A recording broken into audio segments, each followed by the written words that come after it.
¿Qué tal, chicos? Bienvenidos nuevamente a esta semana. Continuaremos con el bloque que comenzamos la semana pasada. En esta ocasión nos toca hablar un poquito acerca de qué son los isótopos.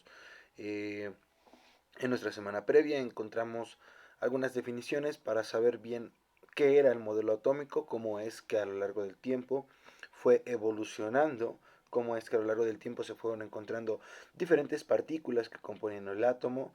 La definición como tal cambió, nos pudimos dar cuenta de que realmente no era algo indivisible, realmente sí tenía compuestos o componentes que lo formaban también, por lo tanto se podía separar.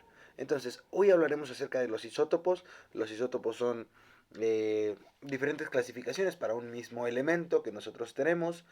Estas van a depender de la masa atómica que tenga el elemento. Y bueno, vamos a ver un poquito acerca de esto, de la definición y algunas de sus aplicaciones. Como tal, los isótopos van a ser átomos de un mismo elemento que contienen el mismo número de protones, o sea, el mismo número atómico, eso no va a cambiar, pero que tienen una cantidad de neutrones distinta, o sea, un número másico distinto. Dentro del núcleo del átomo, como lo habíamos comentado la semana pasada, se encuentran los protones y los neutrones. En el caso de los isótopos, la cantidad de neutrones que se encuentra en el núcleo varía dependiendo de qué isótopo estemos hablando. Generalmente nosotros siempre nos referimos a los átomos o a los elementos que vamos a trabajar como aquellos que tienen la mayor cantidad de abundancia en donde nosotros lo conocemos. Sin embargo, existen otros con menor cantidad a los cuales vamos a llamar isótopos. Tenemos una clasificación para estos. Dos principales. Una, los estables, que son los elementos que nosotros siempre vemos, trabajamos, usamos o están principalmente en las cosas que manejamos. Y los otros van a ser los inestables o radioactivos. Estos últimos generalmente con el paso del tiempo se desintegran y dan lugar a otros isótopos un poco más estables. Al momento de que se desintegran, emiten partículas o radiación electromagnética. Recordemos también que por ahí una mujer, una gran mujer, que tuvo mucha participación en la ciencia anteriormente, Marie Curie, fue una de las principales exponentes acerca de la radiación en algunos elementos. Esto dio lugar también a muchas cosas importantes, a muchos grandes avances que nos permitieron tener inmersión, por ejemplo, de los isótopos en medicina, en centrales nucleares o producción de energía, en arqueología y otras cosas. Estos van a ser algunos de los lugares donde los isótopos son utilizados, por ejemplo, para determinar la edad de fósiles o algunos otros materiales que sean hechos a base de carbono. Datación por carbono 14 generalmente es utilizada para saber más o menos cuántos años tiene de antigüedad algún fósil o alguna otra cosa encontrada. En la medicina también podemos darles uso para la identificación de vasos sanguíneos bloqueados. En ocasiones podemos tener un pequeño marcador isotópico, se llama, el cual va a poder ser seguido o rastreado por diferentes aparatos que usa la medicina y vamos a poderlo encontrar en un lugar específico de nuestro cuerpo. Y bueno, también en algunas centrales nucleares para producción de energía, algunos otros lugares como la industria, alimentación o agricultura también usan algunos isótopos para su beneficio. Datos curiosos. El primer momento en el que hablamos de un isótopo, o el primer tiempo en el que determinamos lo que era un isótopo, fue alrededor de 1912 y el que lo descubrió fue Joseph John Thomson. Nos ponemos a recordar un poquito y vemos que este señor también propuso un modelo atómico por esas fechas. Entonces, de acuerdo a los experimentos que él realizaba, y los resultados que encontró, se dio cuenta de que no nada más había ciertas partículas.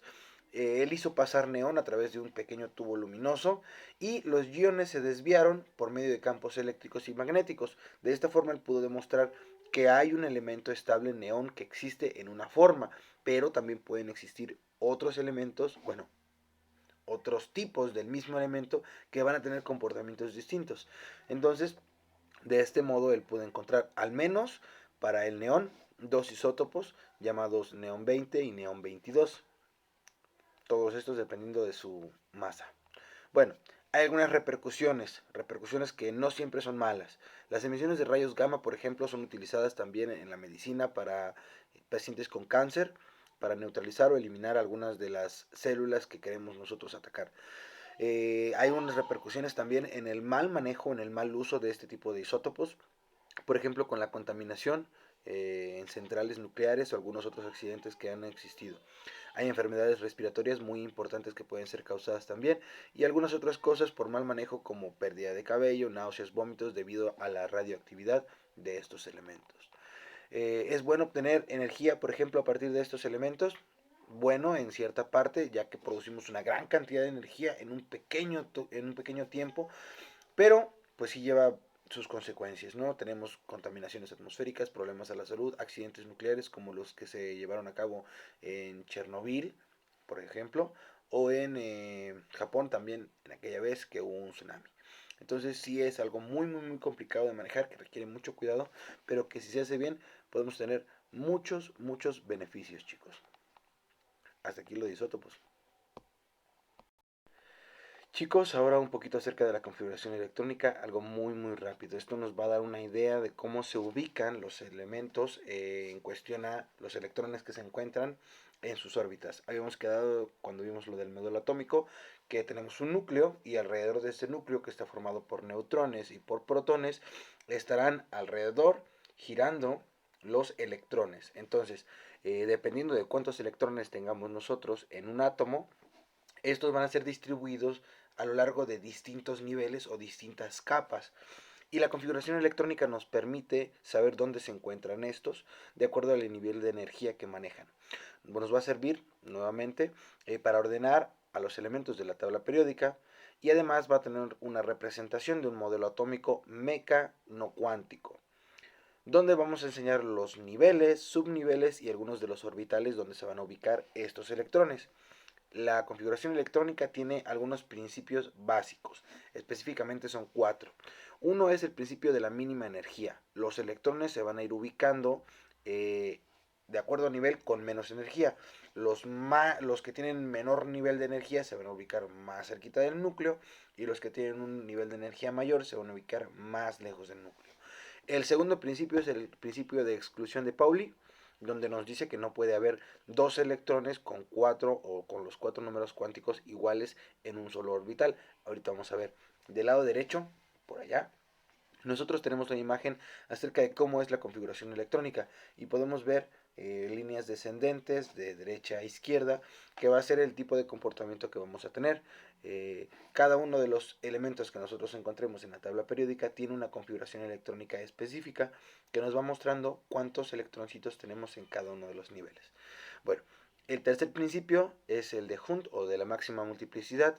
Nos dice que en el mismo orbital no puede hacer dos electrones con números cuánticos L y N igual si tenemos una dirección, una misma dirección de spin.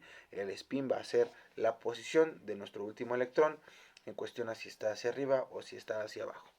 Y Aufbahn o Aufbahn. Los orbitales se llenan en orden ascendente de energía siempre. Nosotros vamos a ir de lo más chiquito a lo más grande siempre, y los orbitales siempre van a llenarse de este modo y nos van a permitir acomodar a los electrones de una mejor forma. Ahora tenemos configuraciones. La condensada va a ser la que se alarga en el último término siempre que este no sea S. Nosotros tenemos diferentes orbitales como los que vimos en la imagen pasada y tenemos una forma o una configuración condensada donde vamos a tener siempre el término mientras este no sea una S, que es nuestro primer orbital. Después tenemos una extendida, que es la configuración normal que ustedes van a encontrar siempre.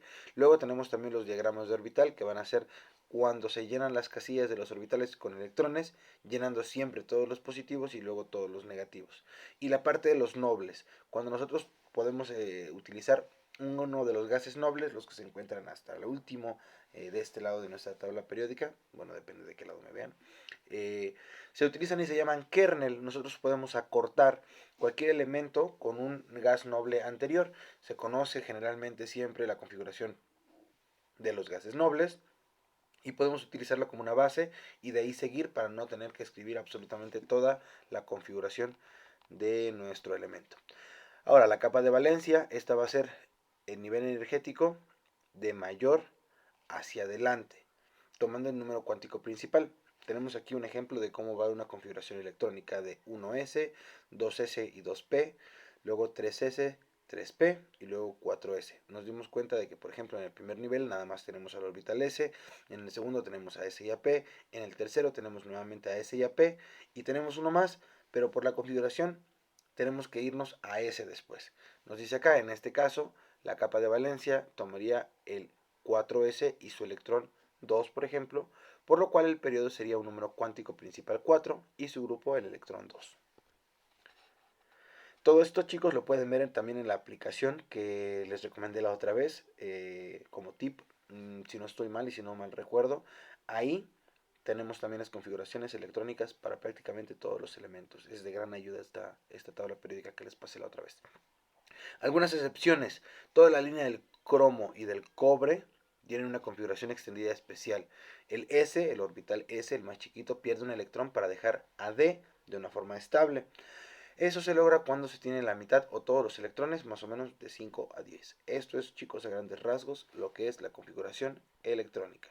Cualquier duda o cualquier cosa pueden escribirme para preguntarme y podemos apoyar o reforzar todo esto. Chao.